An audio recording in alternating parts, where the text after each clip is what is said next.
Welcome to episode 107 of the Inside Knowledge podcast for people with IBS. I'm Anna Mapson.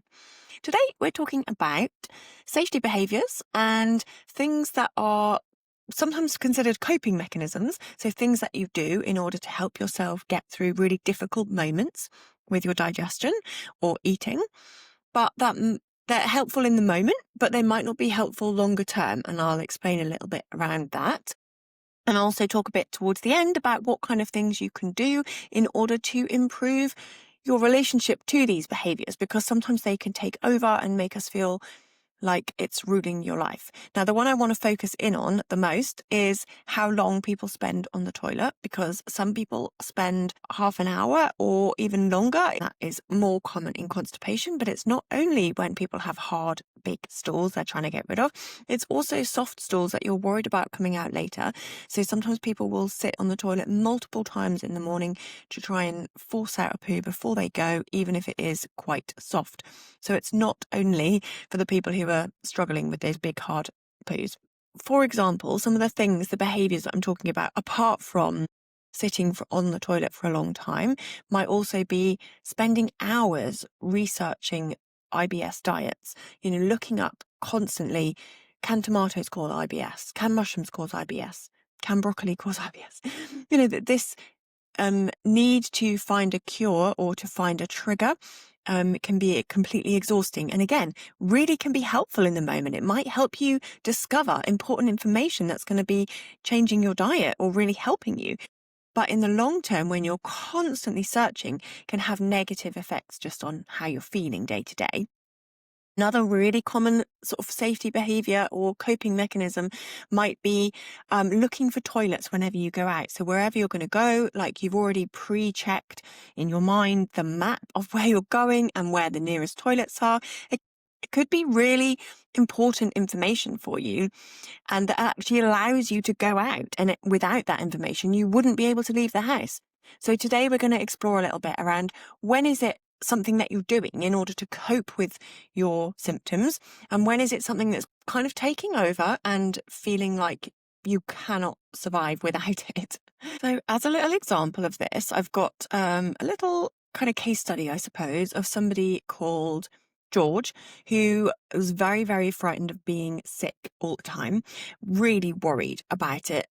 It's called emetophobia and is quite common, I'd say, amongst younger people, but also a lot of people I work with also have this fear. So where you're completely worried about being sick, maybe you hate the thought of other people being sick as well. For example, if you're traveling, or when people are drinking too much alcohol, it could really upset you. And so what some people will do is carry around little mints to help them. The minty taste kind of takes away some of that saliva that can come up when you're feeling a bit sick, can also just help you to feel fresher so that you don't feel sick. And mints can be quite relaxing on the stomach for some people. George was finding that worked for him. But as an example of where this might tip into something that's actually not helpful longer term is where you feel like you can't go out without it. George wasn't able to leave the house without these mints, and if he lost them, he would start panicking, for example. This may be a time when you would say, well, how helpful is it to have this constant reminder that you could be feeling sick at any time? Does it keep the threat alive by constantly reminding you that you need an antidote to the threat? Or, on the other hand, does it allow someone like George to leave the house and feel kind of good about leaving the house because they've got this thing that makes them feel safe? And so sometimes these safety behaviours can actually allow you to do things that otherwise you wouldn't be able to do, in which case, is it helpful? So there's always two sides to it and always things to explore. But what's important is how you're feeling about not being able to do it, for example, and also how much does it keep reminding us that there is an issue and that we have to be alert to that issue. And if we take that same theory into extended toilet sitting time, thinking about why people need to do it. Okay, so sometimes if you're very constipated, you might need to sit there for a long time to get something out. Sometimes you might do it in order to feel empty because you feel better and empty when your stomach has got nothing in it at all. Maybe you're trying to avoid having sort of a sensation of urgency later in the day. So you want to try and do something now in order to avoid those sensations at work or later in the day. Now, when you are sitting on the toilet for more than about 5 minutes and pushing and straining for extended periods of time, then physically you're putting a lot of pressure on your pelvic floor. So there's a whole basket of muscles that work together to enable us to release a poo. And some muscles have to close, some muscles have to open. And when you're constantly pushing and straining, it can change the way that these muscles work together. It's almost like your body is learning that it can't just let go of a poo and do it on its own. It needs you to physically force it out every time. And this is not good for the pelvic floor and for how the muscles coordinate together to work together. We need them to be more consistently working together. Secondly, you can also worsen the risk of hemorrhoids. And a study came out earlier this year, 2025, showing that people who sit on the toilet for longer looking at their phone tend to have I think it's 63% increased risk of having hemorrhoids. And that is because they sit for longer, getting distracted, looking at their phone, and maybe sit for longer than they would normally. So that's another reason not to bring your phone into the toilet, other than, it's not really that nice. But concentrating on what you're going to do. For some people, getting distracted by looking at your phone means that you're sitting there for longer than you need to. And so actually just sitting there for the shortest amount of time is what we're aiming for. Yeah, so physically straining increases your risk of hemorrhoids. It may impact on your pelvic floor coordination, which could lead to something called dysynergic defecation or dysynergic constipation, where you're not able to coordinate the muscles to release a poo effectively. What also happens psychologically around sitting for long periods on the toilet, it feels like you can't go out for the day unless you've done that. And this happens quite a lot with people I'm working with, that your brain is staying focused on the danger and staying focused on what you have to do in order to feel normal. So your brain is always staying on high alert, and your stomach doesn't feel right unless you've fully emptied it. Whereas normal person might just go once and then maybe go later in the day, but still have stuff inside you in the colon. But if you're constantly training yourself to empty everything and push, you may find that you don't feel normal, you don't feel comfortable with a normal amount of stool coming out. You're also never getting the experience of coping with the adverse outcome that you are worried about. So what I mean by that is that if you do this every single day, you never know what life would be like if you didn't do it, because you're never giving yourself the chance to experience what happens when you don't do this.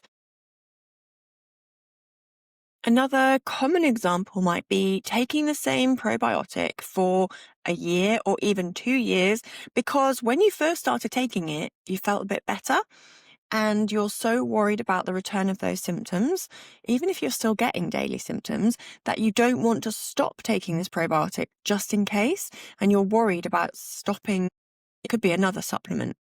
Probiotics are something sometimes people will take really long term, and they're not really supposed to be taken for that long. Taking the same supplement for a year every single day. Again, you don't really understand what would happen if you didn't do it, but you just know that you're so worried about stopping it because of how things were when you took it in the first place. The same thing goes for when people sometimes will give up gluten. For example, I find this quite common, that people will change their diet and find that they feel a bit better. And then they're so worried about reintroducing the food because they don't want a return of the symptoms. So that makes sense. You don't want to go back to how bad things were before, but at the same time, you don't actually know if you've got a problem with gluten, for example, because you've never retested it. The issue with not retesting it as well is that you could be missing out on some really key nutrients that are important, and also whole grains are a really massive part of our healthy diet and should be incorporated if they can be. Obviously, some people cannot, people with celiac disease, but we do know that majority of people can tolerate some exposure to gluten, and whole grains are a healthy part of your diet. So again, something that you gave up or changed a long time ago, but you haven't felt able to re-challenge it. Now, how do you know if this is a problem behavior or if it's just something that you do in order to help you feel better? Well, it's, I suppose, how compulsory this symptom or behavior feels to you. Is it something that you must do in order to get through your day, or just something that, is optional? And then also thinking about what it is costing you. Now, it could be costing you money. So like this, with the gluten-free option, for example, you're getting smaller portions of gluten-free bread for a lot more money than a normal bread, or biscuits and crackers and everything gluten-free costs money. Also, supplements can cost a lot of money, but also it could be costing you time and relationships. And so this is a big part of understanding why you might need to change these behaviours. So if the time sitting on the toilet is, in excess of about 10 minutes per day, then you're probably going to need to do something about this. This is costing you time out of your day, whether it's time to relax, time to get on with jobs around the house, time from your work. Like these, we're all super busy and don't have much free time. So obviously we don't want to spend too long just sitting on the toilet, not really doing anything. The other thing is it may be costing you, relationships. And what I meant by that is you're worried about committing to going out with people if you don't know where the toilet might be. Maybe you think, oh, I couldn't go on a long car journey to visit a relative because I don't want to, risk sitting in the car for half an hour. These kind of things may be impacting on your social relationships as well.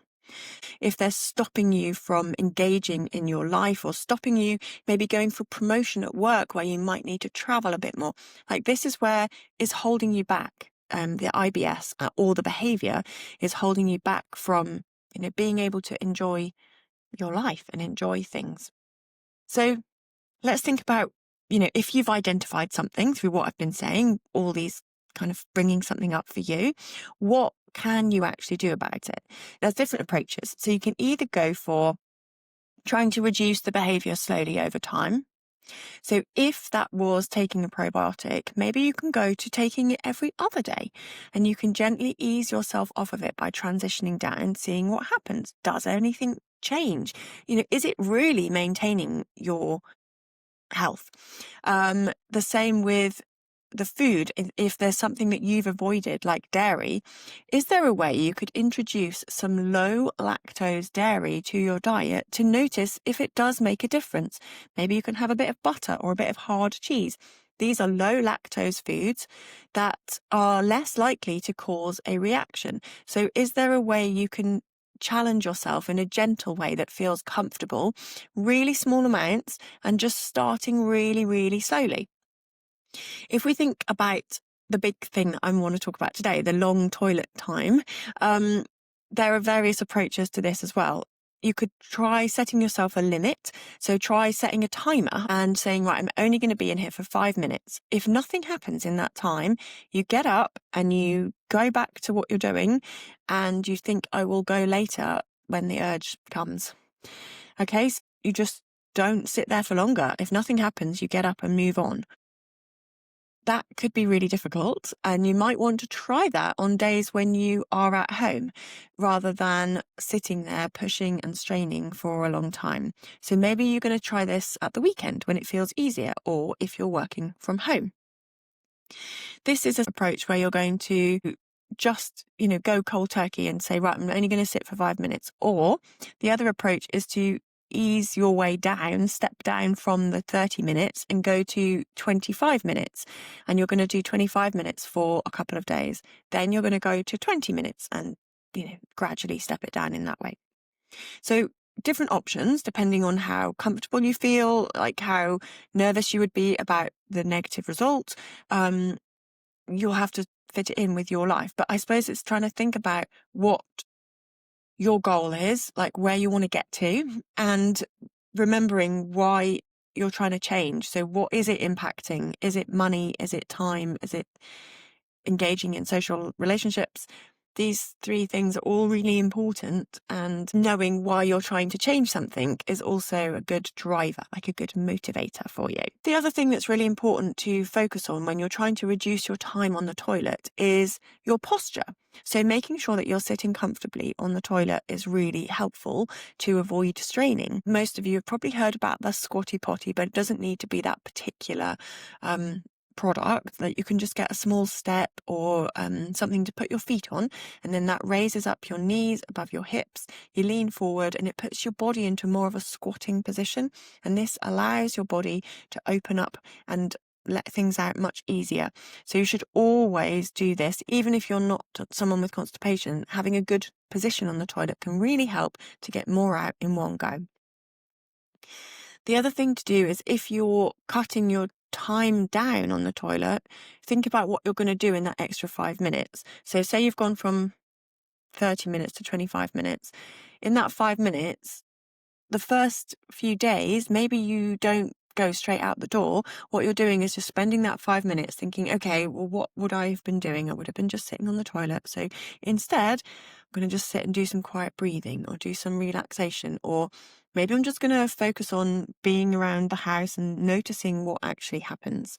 Because what you want to do is build up trust that that 5 minutes wasn't going to get you anywhere. It wasn't going to change anything. And then you'll be able to go to the next stage where you're taking it down by another 5 minutes. If your habit wasn't sitting on the toilet, but you have another habit in mind that you want to change, then thinking about how to reduce some of these other behaviours. For example, like if you are someone who spends a lot of time Googling or researching, then think about what you can do instead of that. Maybe you're going to set yourself a 5-minute timer and just look on Instagram for 5 minutes, and then you're going to come off and you're going to stop looking up gut health tips and IBS diets and IBS help and all of those different things that you're constantly searching for or Googling. If you're someone who skips meals before you leave the house, then think about what can you eat in order to get something into you before going out for the day or going to work. Because if you've listened to the last episode that I did, 106, about regular meals, you'll know that you can get symptoms from skipping meals. And actually, we need to keep the bowels moving, keep your digestion moving by inputting food each time. A lot of people I've worked with have these kind of habits of sitting on the toilet for a really long time, and it's easy to see how it becomes a habit.